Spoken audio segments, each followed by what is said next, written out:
Hey there, and welcome back to A Conspiracy of Gods, a custom 5th edition Dungeons & Dragons campaign written and produced by me, DeRay.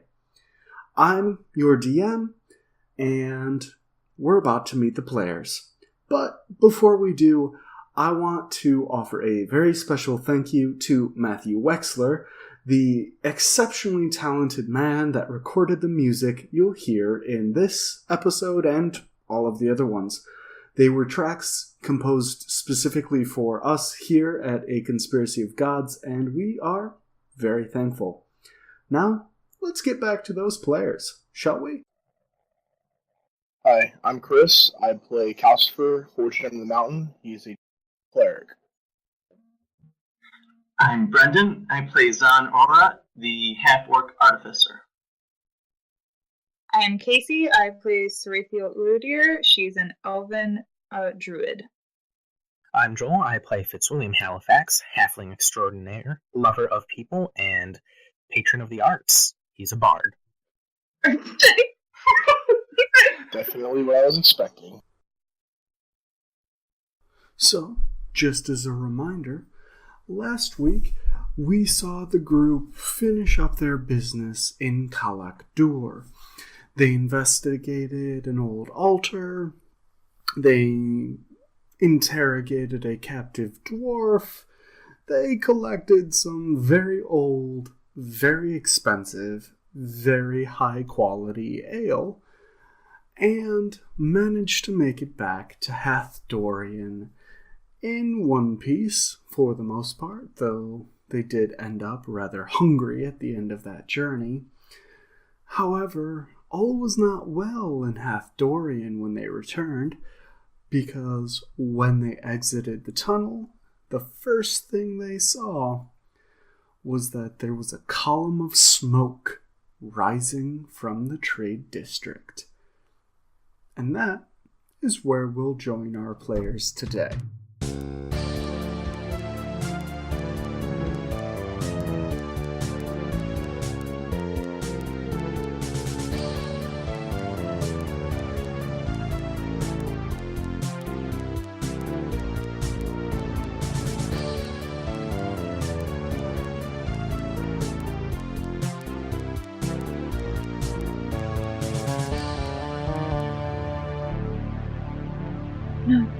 Cool. So who wants to stay here with our little prisoner? Can't be seen with him in, a dwarven city. So many volunteers. I'll do it. Well, just in case, could I have the penguin? Yes, you can have the penguin. Okay. As you're kind of debating this, you actually see a group of guards moving towards you. They're not moving threateningly, but they've certainly seen all 5 of you. Okay, I take the signet ring off of the dwarf. He's not wearing a signet ring. Well, you said he had engraved on his hauberk, on his shirt. Fine, I swap shirts. No. I've got spare clothes. I have a robe. No. I just cast a cantrip, minor illusion, to make it look like a normal shirt. I'm imagining Fitzwilliam desperately stripping Hesley's guard. Go up. Okay. So you do that. You cast minor illusion. And the guards that approach you are not the normal guards of Hathdorien. Each of these are clad... There's 6 guards coming towards you. And they're all clad in full plate. And they bear a crown, a jagged crown. It looks like basically mountains and then a circlet upon which the mountains are attached. And this is engraved in gold on their chest plates. And Fitzwilliam and Kelsey, Bad news.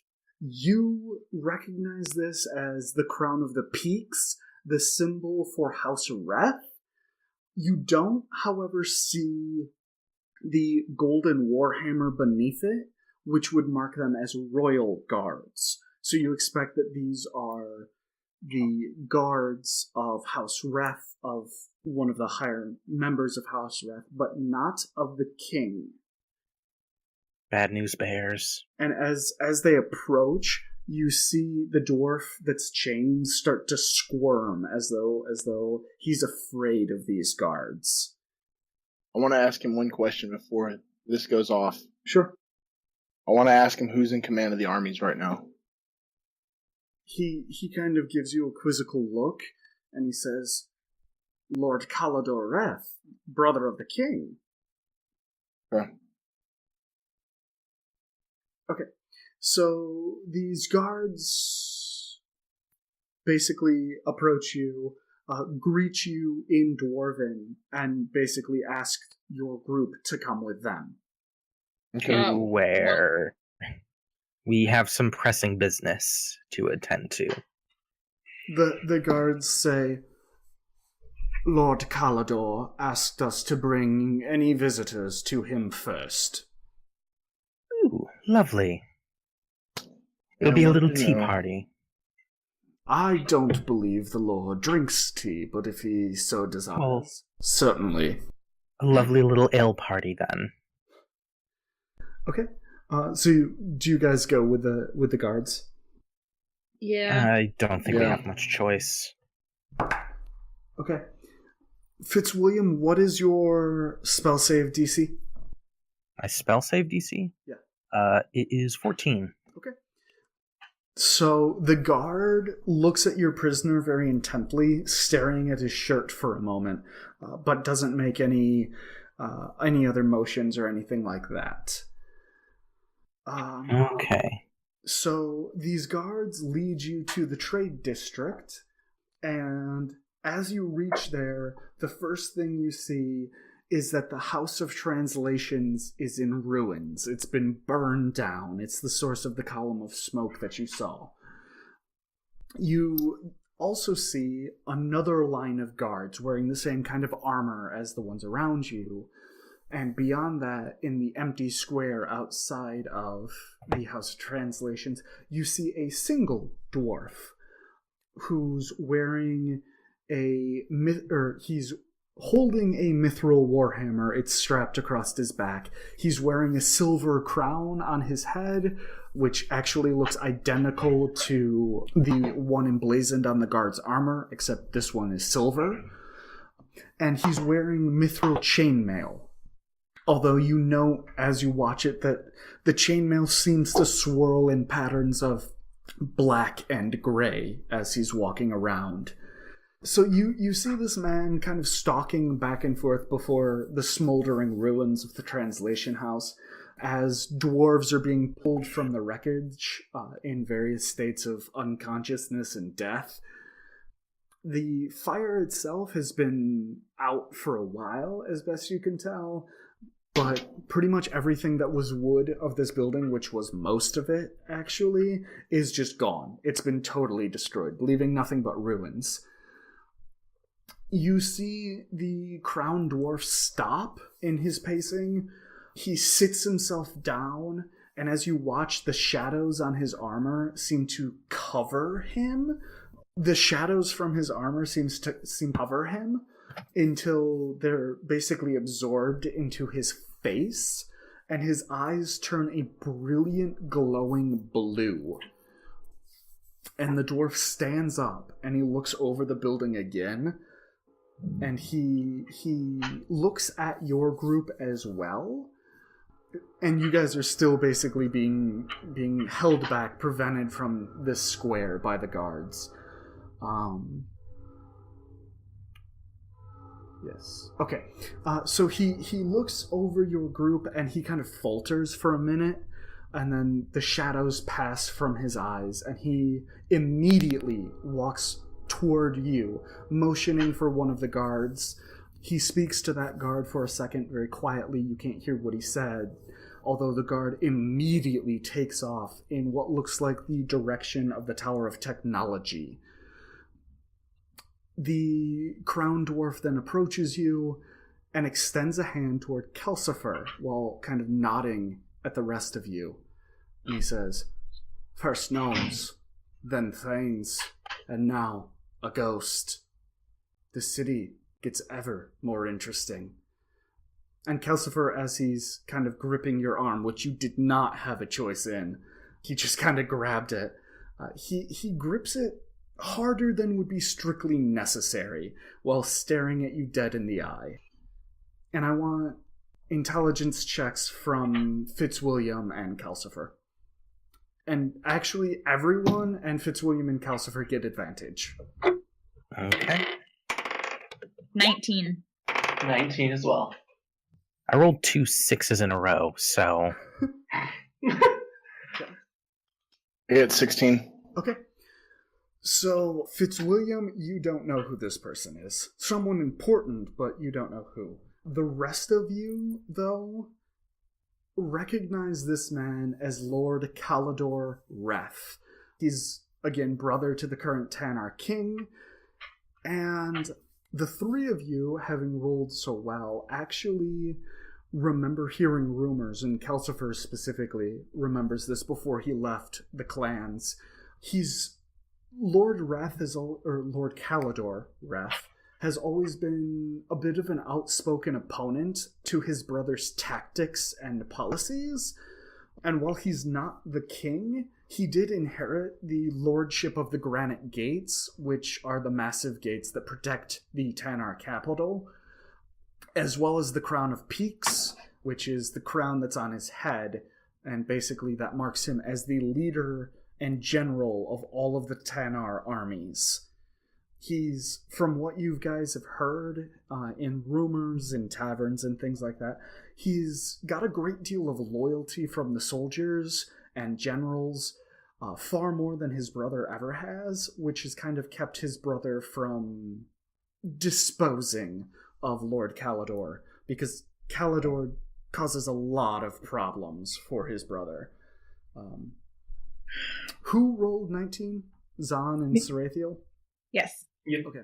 Sarathiel, sources unnamed, and Zahn, before you left Thaneland, had also heard rumors that the brother of the king had been suspicious of the king's rise to power, especially after what happened to the previous royal family, though the details of that you do not know. All right. Do my sources have any other sort of knowledge about that? Oh, well, I don't want to. About the assassination of the dwarven royal family? Yeah. No. They only heard that it happened and that Lord Calidor was suspicious of his brother's rise to power. And I recognize that he is, a noble, right? yes, absolutely. Okay, so I take a bow. He kind of does the standard dwarven head inclination to someone that he doesn't know your position, but he doesn't want to insult you or acknowledge you as an equal. Oh, well, that was nice. And he stands there, and he finally lets go of Calcifer's arm, and he looks at the rest of you, and he says, "So, what are you doing in Hathdorien? And where have you been?" Is he addressing this to just Calcifer, or to, No, all of you. Okay.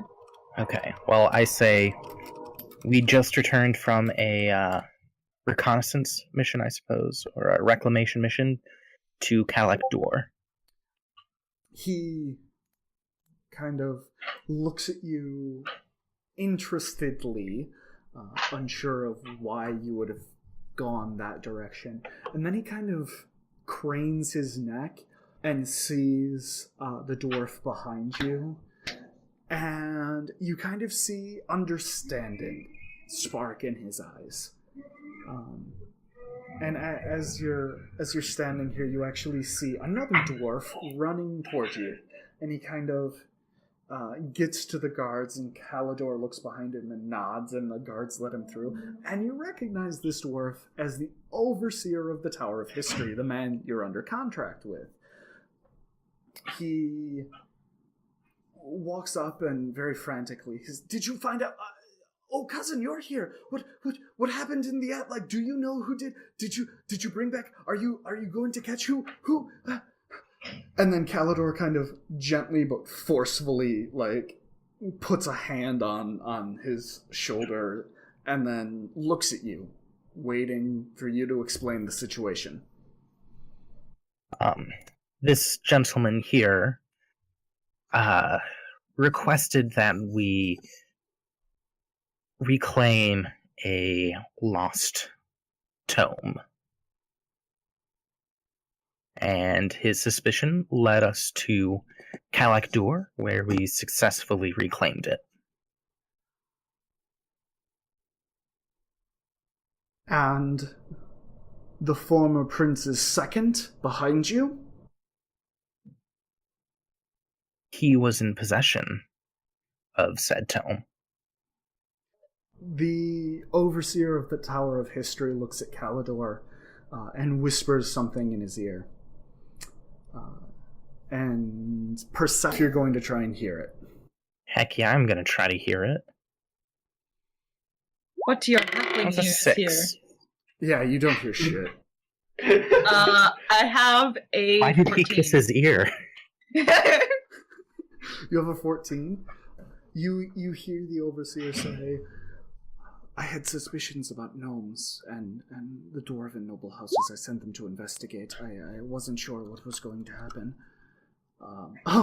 And Calcifer hears this all in full and can practically hear Calidor thinking. With a 21. Yeah. And Calidor looks at all of you, particularly at Fitzwilliam, and I realize you may not know me well enough to understand that it is a bad idea to hold information back from me, but I won't take it as an insult this time. And he motions one of the guards, who kind of walks past all of you and takes the dwarf behind you into custody. Okay, we would like to have those manacles back, though. He snaps. They have value to us. He snaps, and the guard looks at you for a key to the manacles. I toss him the key. The guard takes off the manacles and replaces them with a mithril set, and then hands the manacles to you. Say thank you very much. Those are probably better anyway. Dwarven craftwork is unparalleled. Is dwarven? Lord Wrath looks at you and says, "You realize the manacles you have are dwarven craftwork." Yeah, I was gonna say. Yeah, but they didn't come from here. So the overseer, kind of seeing all of this happen, looks at the entire group, including Calidor, and says, "Well, I must send word to the king." I mean... And before... Well, as Fitzwilliam, you're starting to reply, Calidor kind of reaches over and grips him on the shoulder and says, "Cousin, allow me to investigate this matter, and I will report it to my brother." That sounds very prudent of you. The overseer puts up no resistance. It's funny, did you give him the tome? Not yet, actually. They didn't ask for it yet. The overseer, after that, looks at you and says, "Did you find my book?" Yes, I have it right here, and I hand it to him. He hugs it to his chest tightly and pulls Goodbye, out... MacGuffin. What? Goodbye, MacGuffin Book A. He pulls out a very large bag of gold and a key, and he hands you both, but before you can take the key and pocket it, Calidor reaches out and plucks it out of your hand and looks at it for a moment. And then he turns to the overseer and he says, Ulador, is this how you treat a friend of House Reth? He then hands Fitzwilliam another key, and this one is made of amethyst and obsidian, ornately carved with the mark of House Reth, the crown of peaks. He says nothing about the key and looks again at Calcifer, and he says, we have much to catch up on. Yes, we do. And he bids all of you farewell and leaves. And the guards follow him, leaving you basically alone because the overseer went with him, leaving you alone with the smoldering ruins of the House of Translation, as well as the very large bag and a key.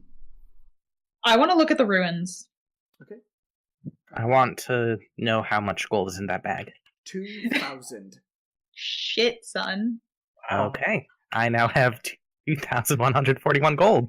Do you want perception or investigation? That depends on, are you just trying to see what's there, or do you want to look for something inside the ruins? Can I do both? Sure. Okay, because I want to see Perception generally and then what's... investigation.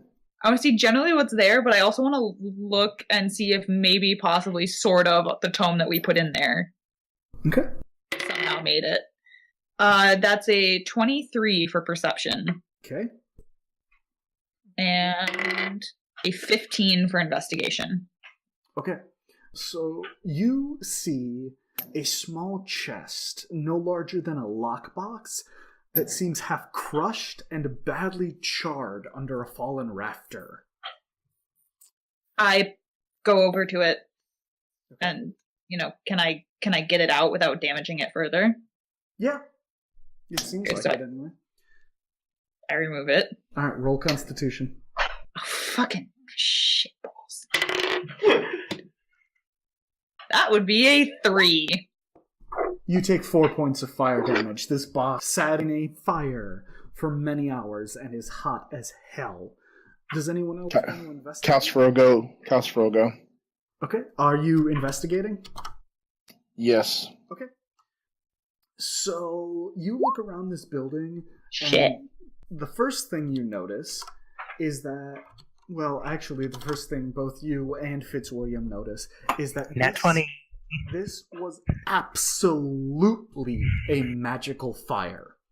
Whoever started it used magic to start it. You also see that whoever started the fire did an excellent job. They were very methodical because there's nothing left of the house. No tomes. You see destroyed pages and destroyed tomes, but nothing is usable except for this box that Sarathiel burned her hand pulling out. Takes me back. Worth Can it. I try to pull the box out myself? Oh, she I know got that it out. counts. She Nope. just took damage Oh, okay. while doing so, because it was hot as hell. Worth it. Definitely. Okay. So, do you want to open the box? Absolutely. Can I do that without taking more fire damage? Yeah, you've basically wrapped your hands up at this point. You were like, it was kind of like touching the oven, like, oh shit, and then you were like, I shouldn't do that. So, Okay, yeah, I open it up. okay, I want perception checks for everyone looking at the box. Alright. 25. Jesus Christ. 8. I have a 6 perception. Jesus Christ. It's wisdom based, and I also have bonus. Fair enough. I have 25. Okay, so Fitzwilliam, you do not believe that there is a box in her hands. You think it's Just a rock. You don't know why they're paying so much attention to a rock. Zahn, you see a box. It's a box. It looks like a box. Great. What's in the box? Come on, guys. It's in the Actually box. makes a lot of sense because Calcifer and Sarathiel, you suspect that this lockbox was easily large enough to hold your tome. was, as in it's not currently? You've opened the box? So there's nothing in it. Have you opened the box? Yes. Okay. I said I opened the box. I'm sorry, I missed that. So you look in this box, and you see some papers, some pages of translation, it looks like, inside. They're mostly intact. Some of them are a little charred at the edge. But the tome is not in it. And it... God damn it. It looks like, based on how the pages are, it looks like someone might have pulled something out of it quickly and then shut the lid. But, I mean, again, you think the tome would have fit in here. You're not certain if it was in there. I read the translations. Okay. So, what you can read of these pages, most of them undamaged, seems to be an elaborate introduction to a treatise on the existence of magical half-entities that inhabit a plane between this one and the ethereal realm, but a denizen of neither. This introduction goes on. It says that these entities exist exclusively to find hosts within which to live. However, they are neither intelligent nor strong enough to actually possess a person, instead living within, fighting with the wills of the person to get what they desire. That sounds familiar. The most commonly found half-entity, the treatise says, is what has become known as blood hunger. Looks at the camera like I'm in the office. The introduction continues for several more of the translated pages, saying a great deal on how the writings of someone named Talonbald are utter hogwash. His findings are inaccurate, his sample sizes are not representative, and his conclusions show the intellectual capacity of a dung beetle that has been excreted from the ass of a wild boar. Nice. How do you spell Talonbald? Talonbald. And this line, the intellectual capacity of a dung beetle, has been underlined. Basically, and you see a note on the side that says, translated exactly. Good. I love it. Do we know who wrote this? It doesn't say. You couldn't find an author to it. None of the pages seems to have an author's name. You do find on the last surviving page in there script in what looks like ancient Draconian, or rather what appears to be alchemical formulae written in Draconian. I show it to... Well, hold on. I can read it. Zahn read Draconian? He can. So can I show it to Kelsey. Zahn. You're not. Yeah, showing but it to Kelsey? alchemical. Okay. I show it to Calcifer also, but like special interest to Zahn. I need the two of you to roll intelligence. Oh, Rotti. 13. Okay. 20. 20. All right. God damn. So, Calcifer, Zahn not, but Calcifer, you read through this, and it's a little illegible and slightly charred, but it seems to be a very, very precise list of ingredients. It reads 1.5 standard thimbles powdered holy ore, silver preferable, god variable. 8 Simpex column oil, pure. 3 Simpex fluid of an innocent, blood preferred, tears acceptable if necessary. 4 standard thimbles dragon moss, crushed and powdered. 1/2 standard thimbles essence of bone meal, human, aged at least 100 years. I read this out and tell Zahn to write this down in his indestructible book. And Zahn, I want you to roll another... No, you rolled 13, that's enough. Okay, the rest of the list, because this is not the complete list, the rest of the list adds up to a total of about a dozen ingredients, though the last 7 are fairly standard ingredients for a potion base. And Zahn, as you're reading through this and recording this, you recognize all of these ingredients, including the rarer ones, but realize that there's a slight problem. All of the measurements are in the ancient imperial system from the First Thanish Empire. And God damn it, we switched to the metric system. yeah, and basically, you know there are conversion rates, but you don't know what they are off the top of your head. Yeah, you know there are conversion rates, you know that the tower back in Thaneland had conversion rates, but you don't remember them off the top of your head. Okay, I relate that to the group. Or relay that to the group. Yay. I mean, yeah. Does it say anything? Does it say I'm just anything busy else about trifling. what to do with these? No, it's just the list of ingredients. I have a shopping list, essentially, is what we've got going on here. Good news, it's a suppository. Do you have even a guess as to how much each of these is, so that we can get approximately how much we need if we find it? Zon, roll intelligence. I was just gonna say, do I know this? I'm gonna touch him with guidance. Alright, Oh, so roll another d4. righty. A 14 total.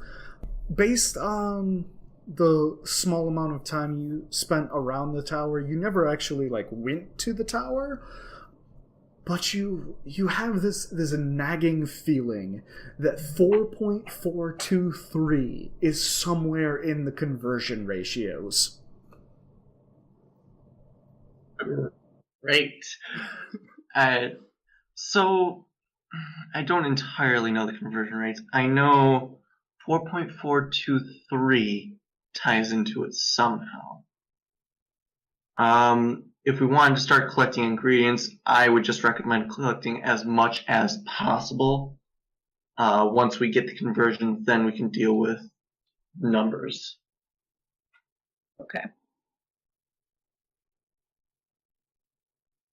Well, some of these will be fun to find. Calcifer, side note, Mm-hmm.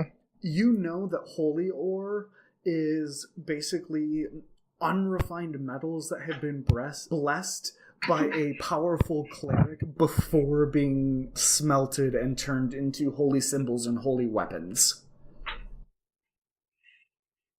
So, Okay. and that just leaves the key that Lord Calidor handed you. You assume it goes to one of the residents in the residence district. Do we have any way to find out where that is? Yeah, it's on the signs. I mean, where our house is. I mean, it's pretty straightforward island. There's one street through it. So. Well, we want to go find our house? Sure. Okay. Sounds good. So you head to the residence sector, and you immediately notice two things. This island in the Lake of Lava is likely the largest you've seen. All of the towers here standing on land and are not connected by bridges. The second thing you notice is that towers rise higher as you move further back on the island, and seem to get more expensive, more elaborate, nicer. And as you I'm guessing we're heading at least mid-island. as you walk, you see various house crests above all of the door frames on these. Some simply carved, others elaborately decorated. And it Do I recognize any of this stuff? You recognize all of them. These are all Tanner houses. Most of them are noble, although most of them are on various levels of the nobility scale. As you get toward the back of the island, you notice a couple of the markers for House Idan. Near the back, but not all the way at the back. These are some of the nicest houses on the island. Or rather, they're towers, but they act as houses. Those stand out to you, and after about 20 minutes, you've reached the very back of the island, and you see a tower nearly as tall as the library towers, set among a group of about a dozen that bear the crest of House Wrath. You recognize this one immediately based on the fact that the crest is set in brilliant amethyst above the doorframe. This place better have elevators. Right, Fitzwilliam has the key. Yeah, so I use the key and go inside. Alright. As you enter the house, the first thing you notice is that the foyer you enter is cool. Pleasantly cool. While Hathdorien is by no means sweltering, it does sit above a lake of lava and is something of a hotbox, despite the best efforts of the dwarves. Your home, however, is pleasantly cool. Warm enough to walk about without all your layers of armor and clothing and cloaks, but cool enough that you're comfortable wearing basically whatever you want. So what you're saying... Birthday Please suit. don't stress. I was waiting for who was gonna get naked first. Okay. What else? Okay. So the tower is designed as follows. The entry hall and foyer extends as a hallway until it reaches the main area, a large room lit from below and above by a magically glowing peaked crown, the same as you saw in the armor and the head of Calidor. You see a winding marble staircase. At the far end, it extends up to the far wall before turning to rise up the tower. You notice several landings as the stairs climb. You also see to the right of the staircase a short hallway, to the left of the staircase a long hallway, and behind the stairs you see the openings to another short hallway. Are we going to have to explore this entire house? I look for bedrooms. Yeah. So you climb all the way up to the top of the tower, and you find the bedrooms there at the very, very top of this tower. There are, at full count, 10 separate bedrooms, each nearly identical, save for the direction they look out toward Hathdorien. The bedrooms are richly carpeted, contain a large bed about king size, with a feather mattress and pillows, as well as 3 separate blankets, depending on how warm or cold you may be. In addition, they each have large oaken bureaus, the wood dark with age, but polished and in princely condition. These bureaus, in addition to having room for all of your clothing and equipment, also contain 7 full sets of attire, something between high noble fashion and the garb of a commoner. Nice, but not kingly. All the clothing is made of the softest cotton and silk thread, and fits you reasonably well, although it does take Zahn and Sarathiel a little bit of extra time to find a room containing clothes that could fit them. These rooms are lit by a small lantern set beside the bed. When opened fully, a magical blue flame illuminates the whole room well, but as you slide the shutter closed, it shifts through the spectrum of colors, becoming a constant orange that illuminates half the room to a soothing red that only illuminates an area around the bed. Until finally, all the way shuttered, the room is completely black. And as soon as you open it, the flame immediately jumps back to life. And I want some perception rolls. Nat 20. 9. 10 for Zahn and Calcifer? 18. Okay, so Calcifer and Fitzwilliam, you notice 2 things. First, recessed into one side of the wall at the top of the stairs is a small box, perhaps large enough for the 4 of you, especially when you consider the light weight of Fitzwilliam. Looking at it, you realize that this likely functions as some kind of dumbwaiter, allowing you to ascend or descend at will. Unfortunately, it does only appear to take you to the top or the bottom of the tower, not to any landings in between that you saw on your way up here. Second, on the other side of the stair, opposite this dumbwaiter, you notice for the first time a trough, perhaps 6 feet wide and polished to shine in the light of the crown above you. Next to the trough, you see leather pads about 6 feet long at most. And my god. As you touch this trough, the stone has been polished so much that it's actually rather slippery. As far as you can tell, this descends the entire height of the tower. You sure you can't go just a little bit higher? I want to go down it, but we should probably take a long rest. But also, oh my god. Fitzwilliam goes to bed. Okay. Sounds about ready to head up, too. Yeah, alright, bed. So all of you take a long rest. I have one last thing. Fitzwilliam gets up a little bit early and fixes breakfast for Sarathiel. Hold on, just so I can keep this, so I make this clear. I make a pallet for the dragon, since we have king-size beds. Yes. I fluff a pillow up, pull a blanket up, make a nice pallet for it so it can sleep on the bed next to me if it wants. It climbs onto the pillow and stretches out and looks at you, kind of, thank you, and then immediately falls asleep. But it sleeps a lot. Hey, I'm okay with this, because whenever I need it, I hope it does something cool. Plus, I like having companions. I've been lonely for a long time.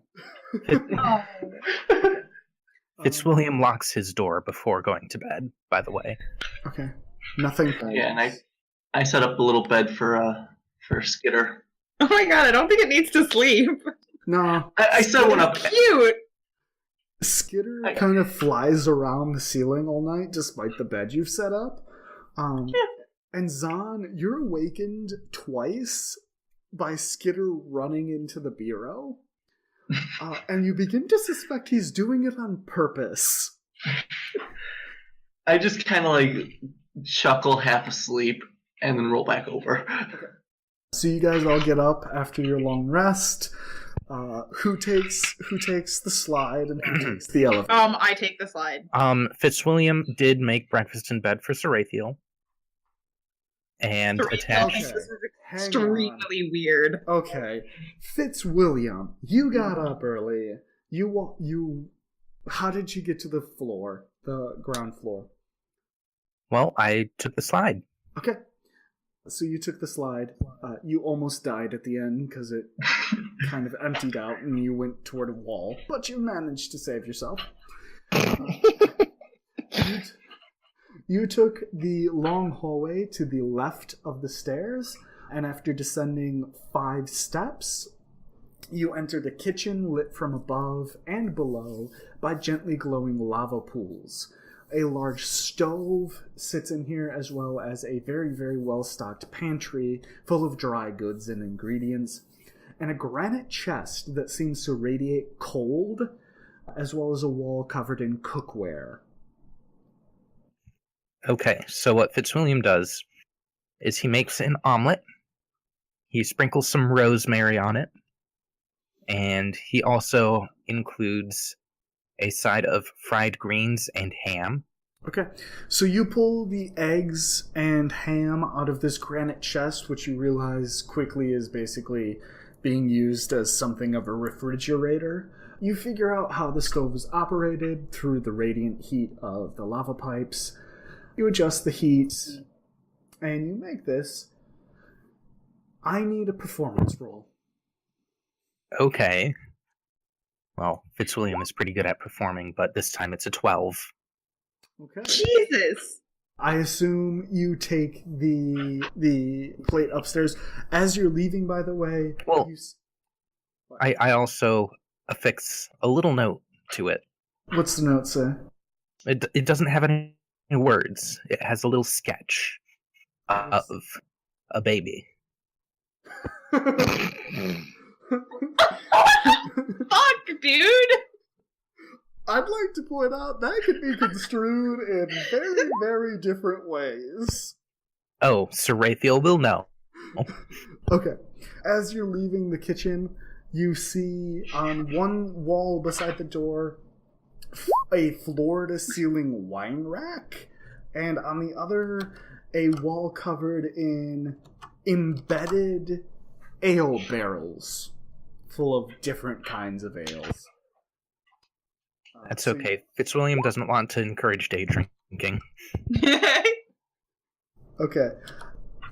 So you take the breakfast back upstairs. I assume you use the dumbwaiter. Yeah. So you knock on Sir Raphael's door. Yep. And I leave the platter out in front of the door, and then I go back to bed.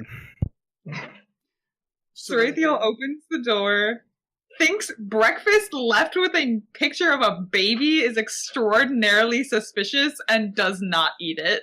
Okay. She can't tell it's from Fitzwilliam. That's fair. What do you do with it? A sketch has no handwriting. I don't know, is there any, like, sort of trash receptacle in the room? No, but you could open a window and throw it out. And it's just gonna sit outside our house.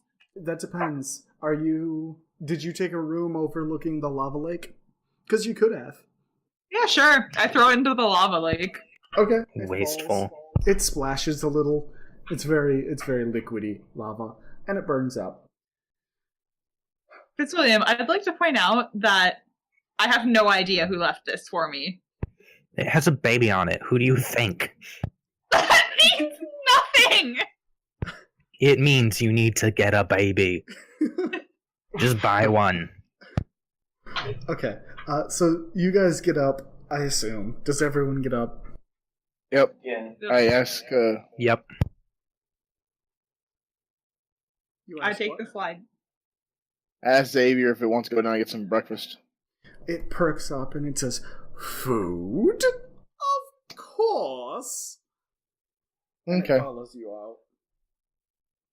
I definitely take the slide down. Okay. As do I. Calcifer? I'm not feeling adventurous right now. I'm gonna take the box. Dumbwaiter. Okay. Done later. So Calcifer, you move down. It's not super slow, but it takes a minute. Xavier actually flies as high as he can and then just like dive bombs straight down and pulls Is there any way to give him like a high five as he goes past me? Actually, as he's diving, he pulls out less than half an inch above your head and flies straight over your head while giggling. Can I like reach up for like high five his paw You can try. as he flies? What dexterity? Nah, just stick your hand out and let's see what happens. I do that. Xavier taps your hand in a very nonchalant way, in a very fine way. That's fine. It was rad. Okay, so you guys get to the ground floor, and I assume you guys go to the kitchen, which I've already described. Yep. Fix Yeah. yourselves food. Fitzwilliam says, eating again, Sir Raphael. I say, oh, was that you? Yup. Yeah, that was really weird, and I didn't know who made that food, so I didn't eat it. Sorry. A I'm dramatic, hungry. a dramatic, mysterious plate of food comes up. Who would do something dramatic and mysterious? Just saying. Calcifer, as you're fixing yourself food, Xavier is kind of eating pieces of it as it gets done. Not all of it, just kind of nibbling at stuff as you finish cooking it. And Doesn't bother me. he's actually the entire time complimenting your cooking skills. What? Thank you. Of course, an excellent chef deserves the best compliments. Pulls a piece of bacon out of the pan and throws it to him. He catches it and gobbles it down and thank you. Continues cooking. And then sits down with the mountain of food. Alright. And I guess equally sized mountain for Xavier. Oh yeah. Xavier digs right in, very primly and properly, but like he's filling his mouth with as much food as he can manage at the same time. And I do crack open a thing of ale off the wall. Okay. What level? Top level, middle level, bottom level? It's feeling like a mid-level morning, so... Alright. You crack open a cask and get some. It's a nice dark honey ale, which is strange to you, but it's good. It's not the best quality you've had, but it's like tavern quality. This isn't trash, but it isn't something that would be served at a noble dinner. Okay. I pour some for Xavier as well. Offer it up to the rest of everyone else too. Fitzwilliam just has some water. I take Water. some of it. Egg. And then he goes to explore the rest of the tower. Okay. Zahn, I need a constitution check. Oh, righty. Why do I feel like I'm going to regret taking that? Be careful. Because it's dwarven ale. Crit ale. So, Immediately vomits. Zahn, you take a sip of this, just the barest sip. You look up, you say, "Oh, that's poop." You fall unconscious, you pass out drunk, and just like face plant in your food. From So Raphael calmly picks him up by the collar and like moves his face so it's not in his food anymore, but on the table. Xavier sees this and immediately begins eating Zahn's food. Has he finished his own, or is he just eating Zahn's food? Oh, he's eating both at the same time. Nice. Okay, so you guys explore the rest of the tower. To the right of the staircase, you follow a short hallway that ends in a spacious dining hall, complete with a long, well-used, but in excellent condition oak table, as well as chairs. It's lit from above by a chandelier that appears to be melting, but never actually melts. I assume after you leave the dining hall, you go to the other. Yeah, okay. Zahn, The by other way- short hallway, right? Yeah. Zahn, by the way, you are passed out in the kitchen. We'll paint you a picture later. So you head behind the stairs to a short hallway that leads to a very comfortable sitting room. The floor is covered in a thick plush carpet of a very nice burgundy. 6 padded chairs are spread around the room.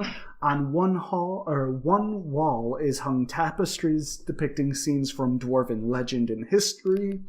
And on the other wall, a great map of the overland realms and the cities therein. Exiting this small hallway, you actually all notice a small hatch on the back of the stair, or behind the stairs. It's not on the back of the stairs, but it's behind it. Harry Potter, sir. Do you open the hatch? Yes. Okay. You find a ladder leading down about 30 feet. It's significantly colder down here, basically enough that you need a cloak to be comfortable. Do we have a frozen turkey to light on fire and drop down the hole? You don't. Damn. Do you head down the ladder? Yes. Yeah. Is there a light down there? You do see some sources of light. You can't yet identify where they're from. Okay. As long as we're not going into pitch blackness. No, Yeah. no. You find actually down there 4 additional rooms. The first room, I'm going to assume you guys go into all of these. Yeah. Okay. Yeah. The first room, you enter, the walls glow slightly with a white hue, and it contains a stained and worn stone workbench, complete with basins, bowls, and burners, and everything else someone studying magical effects might require. It's by no means a complete laboratory. It's far too small, but it would work well for experimentation.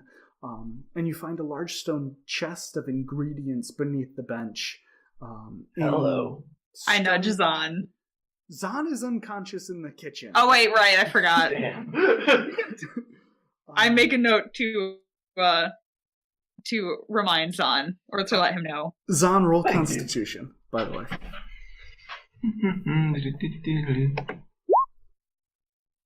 14. Okay. Zahn, you wake up. You are exceedingly drunk, but you are awake. Great. Is he like? Are you like bumbling around or what?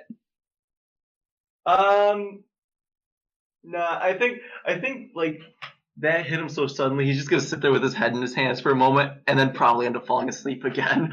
The cup is still sitting next to you. That is true. You could probably have a drink. Yeah, what the hell? I'll take another drink. Roll Constitution.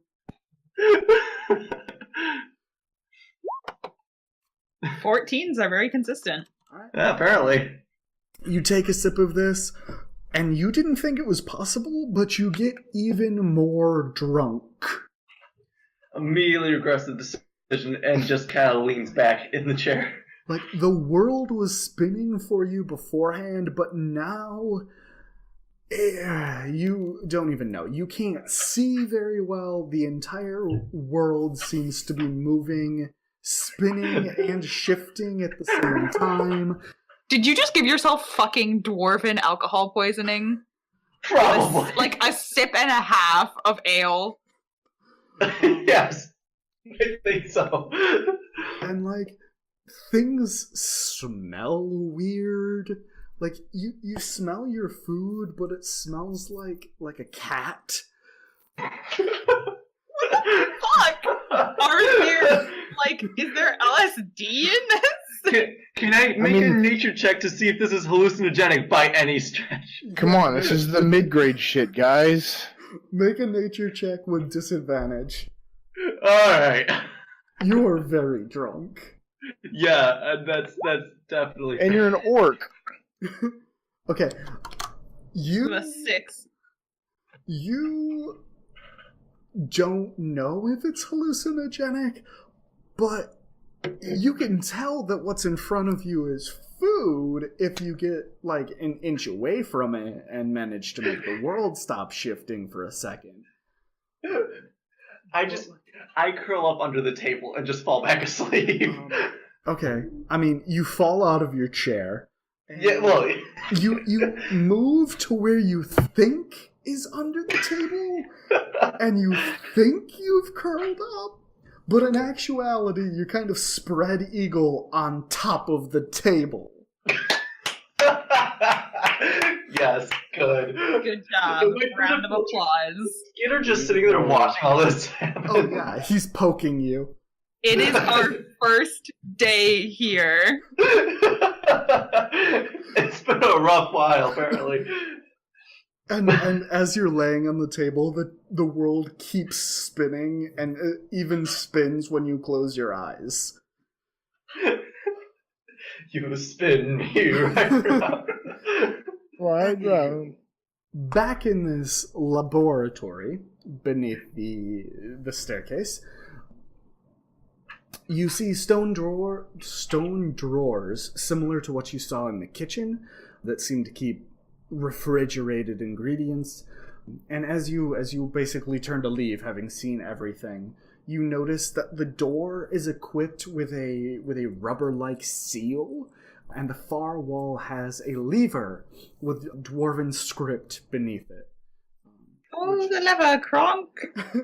Calcifer and Fitzwilliam, you read the script, and it says, "Well done. Better hold your breath." Don't pull the lever. Oh. You suspect that this is some kind of venting system. Don't pull the lever. I hold my breath. Counselor walks out of the room quickly. Okay. I follow, and I'm still holding my breath. I follow kind of bemusedly. If you're going to keep holding your breath, I need a Constitution check. 9. You can't keep holding your breath, and after about 20 seconds, you kind of exhale and start breathing again. Alright, you enter the second room, whose walls glow a bright blue, and it has a padded floor and several sparring dummies, as well as a variety of training weapons hung along the wall. Most of them are wooden, some are metal, and in all varieties of martial weapons. You enter the third room, which was closed off by a stout wooden door. It's lit by an inconstant orange light, and as you open the door, you're hit by a blast of hot air. Inside, you find a small personal forge. The forge itself seems to be lit from below. You're not certain with what, considering the inconstant nature of the fire. You see a large set of bellows attached to the forge, as well as a large blackened anvil and a slack tub that also radiates the same cold as you noticed in the kitchen and in the other workshop. You enter the fourth room, which is set off with a stone door that swings open easily. It's lit from above by a bright white light that doesn't hurt your eyes, it just makes it very, very easy to see inside. You find a workbench within with a wall rack containing tools for working with leather and hide, as well as other cloth materials. To the side also sits a small drafting table for the creation of designs of whatever you'd like, complete with the necessary tools of that trade. Okay. Seems pretty nice. Can anyone in this group sew? That's a good question. San hums quietly to himself on the table. Fitzwilliam can a Passed little out. bit, but he's not exactly an expert. I would think that Sarathiel can do enough to mend her clothes well, but she couldn't, create something. Okay. Fitzwilliam can do, minor creations, but that's about it. He's not good at mending. I mean, you could practice here. Yeah. We could. Okay. I'm just so excited about that wedding. Maybe you could make them something here. Oh, yes. I thought you were writing a song for them. Oh, yeah, that's right, I am. And you have a really cool new little flute you can play with it, too. Okay. So you guys head back up the ladder, you climb the stairs, and on the first landing, several stories up, you find several storage rooms full of furniture, as well as 4 separate bathrooms, complete with running heated water, tubs, and even a polished silver mirror on the wall, as well as a wash basin and the necessities of the facility. As soon as we are done exploring this house, Sarathiel's going to take a bath. All right. That's the entirety of the tower. Sarathiel takes a bath. Okay. You find very soft towels waiting for you in the bathroom. I then go back upstairs and put on one of the sets of clothes. Okay. And yes, I go upstairs in the towel. Okay. Zan's going to attempt to go up the stairs as well. How successful he'll be is going to be interesting. I'm gonna need dexterity. Fitzwilliam helps him up. Do we even know that he's awake? I? You see him stumbling, kind of bouncing off the walls of the hallway. He's singing in Orcish. He's singing very badly in Orcish. That sounds about right, yeah. And he's just kind of pinballing off the walls. Sarathiel probably sees him on the way up from their bath, and she's just not dealing with it right now. I'm fine. I'm fine. No, you're not. With a 6 for dexterity, you might Time not. out. As that happens, Calcifer walks by with Xavier on his shoulder and a jar full of the ale. Walks past him, says, "Good stuff. You sure don't want any more?" Oh my god. I'm fine. I'm fine. Okay. Awesome. takes a drink of it, and keeps walking. As you pass with Xavier, you hear him giggle from your shoulder, and you watch as Zahn seems to be knocked down by an invisible force, and Xavier giggles some more as Zahn kind of lies on the ground and flails, not knowing how he fell down. I look at Xavier and smile, and just put the glass up to him. He takes a long drink and looks at you and says, "I'm glad you approve." And continue walking upstairs. Yeah. And I'm just going to give up and fall asleep right where I'm lying. Fitzwilliam, you find Zahn snoring at the base of the stairs. I just walk around him. You actually, as you pass him, you look at him and you realize he's not wearing pants. He was definitely wearing pants at breakfast, but now he is not, and you do not know where his pants went. Like, Oh, does wait a he have minute, a wait a minute. loincloth, or is he naked? Zahn, do you wear underwear beneath your pants? Can it be no for just this one time? Sure, what the hell? He also took off his underwear. Yeah. I run to the kitchen, grab a leaf of spinach or lettuce or whatever, and just leave it on top of Zahn and make my way upstairs. Throw a pillow down. Throw a pillow down for him. Nope. Nah, he doesn't need one.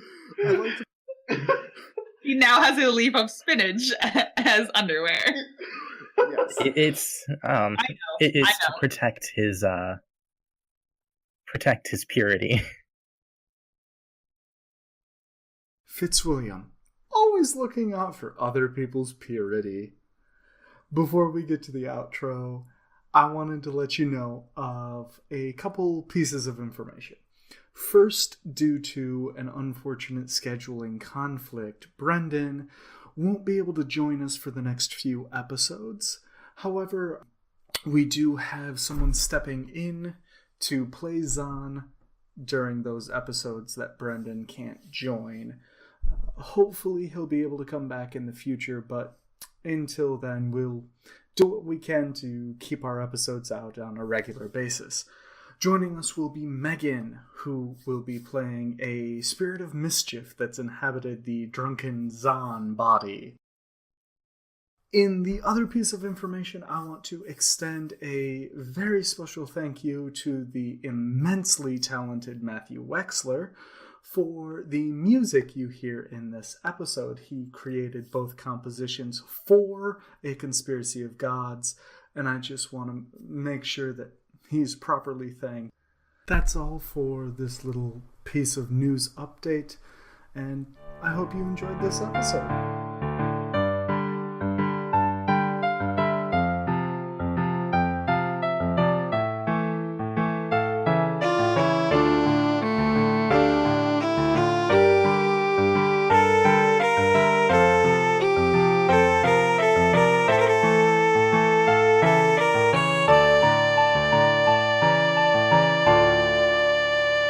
Thanks for listening to this episode of A Conspiracy of Gods. If you're looking for more episodes, you can go ahead and check out the other videos on this channel or the playlist, which contains all of the episodes thus far. And remember to please like and subscribe if you enjoy this content and want to see some more of it. If you're looking for more information about the world, any maps, anything of that nature, go ahead and check out aconspiracyofgods.weebly.com. And, as always, thanks for listening.